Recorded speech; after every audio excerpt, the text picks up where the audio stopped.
Hi everyone, in front of me I've got Galaxy Z Fold 7 and let me share with you how to change the 3 buttons navigation into the gestures in this device.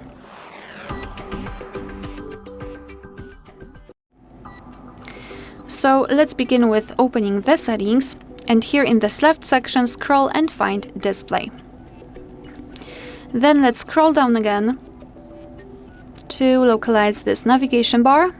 And as you can see here, we've got the option we're looking for.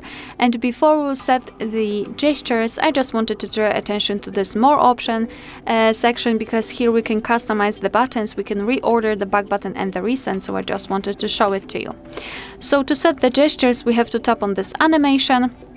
And here we've got the hint of how to use it. Basically, instead of the 3 buttons here, we've got this line which is responsible for some gestures. You can enter more options and you can change the gesture sensitivity for the main screen. And basically, to be honest, I highly recommend to get back to this option after a while of using the gestures, so you will be able to decide whether you need this sensitivity to be higher or lower.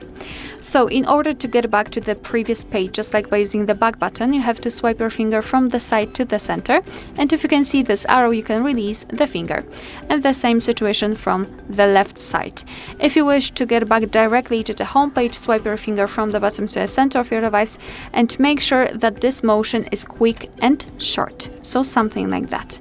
And if you wish to open the recents, repeat the gesture, so from the bottom to the center, but hold your finger somewhere here. So so this